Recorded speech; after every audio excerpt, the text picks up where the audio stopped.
I see veganism as an acceptance of our modern cultural environment rather than a rejection of our ancestral survival requirements. Oh, there's the sentence. I'll put that right at the very start to see how I actually got to that point there.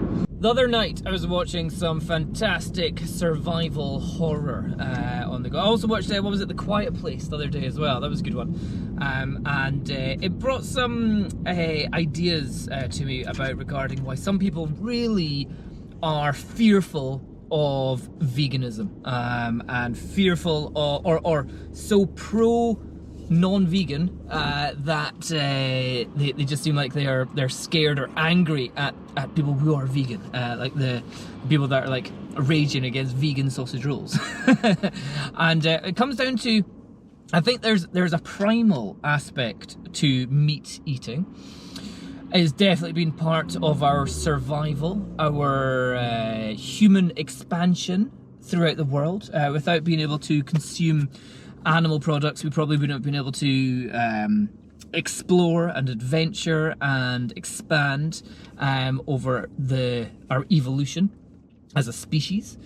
And it's just, I think it's an ingrained part of us. It's also something which is, I would say, necessary for survival.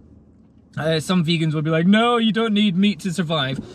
We don't. You and me, we don't need it. We're in a civilized, modern, highly agricultural society. Absolutely fine. But certainly in the past, in our ancestry, and in certain countries, in certain cultures, in certain economies, meat is most definitely required to survive. So I don't hold any, like, people say, well, what about a lion eating a gazelle? You're like, that's fine. I'm not trying to turn a lion vegan. What about the starving kid in Africa that's only got a goat? You're like, fair enough. If that's their only option of food, that's survival. Go for it. Not bothered. It's you versus the goat. Fantastic. And I think that's I am in support of non-veganism when it is a survival situation, which for many people, many cultures, many countries around the world, that is the case.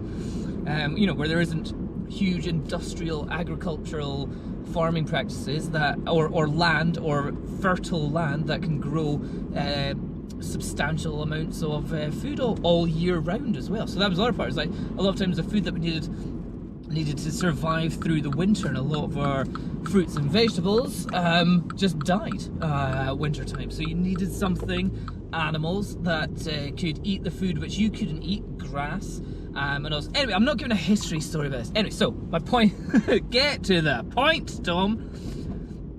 I think for many people, veganism to them looks like an attack on our historical, ancestral survival ability. And I think some people are like, no, I hate veganism. You are denouncing that we needed meat in the past. You're making us all look like we shouldn't have needed to kill animals. You're wrong. We needed that. I'm like, do you know what? I don't treat veganism as something which we could have done in the past. I fully admit, go back 100, 200 years. No, not even that. Maybe like 100 years, yeah. In most countries, veganism just wouldn't work, especially in wintertime. You needed cheese.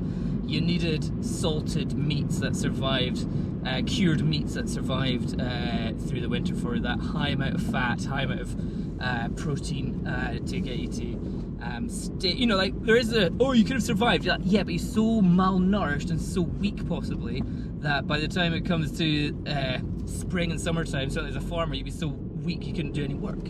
So you need to eat animals. So I don't see veganism as an attack on our previous ancestral evolution, but more of an acceptance. Here, this is where I'm getting to the actual point now. An acceptance of our current, modern, agricultural, highly industrialized, capitalist, international connection life that we live in. And I feel like, yeah, cool. I live in a place where I can literally go down to any shop. I don't need to go hunting, I don't need to walk anywhere. Just going down to the shop and I can get all the food from all around the world in one shop, not a problem. I see that, and I can make the choice of going, do I want to go eat unnecessarily animal products, or can I go and eat non-animal based products? And I can do that, so I do that. That's my level of vegan. I would argue my veganism is limited to animal products, not necessarily insect products. Again, people will say insects are animals, but I think that you have to make a cut-off line, otherwise it gets a bit murky down there. So some insect products I have no problems with, but I fully support what do you call it? Lab grown meat. No animals are needed to be killed for that. It's just meat that is being grown in a lab. Super. If you want to eat meat and it's lab grown, go for it. So yeah, it's I see veganism as an acceptance of our modern cultural environment rather than a rejection of our ancestral survival requirements. Oh, there's the sentence. I'll put that right at the very start to see how I actually got to that point there. So yeah, just a thought. Just leave it a thought there. See what you think. Let me know. Dom's Thursday thoughts. That's what we'll call it. Cheers. Bye bye.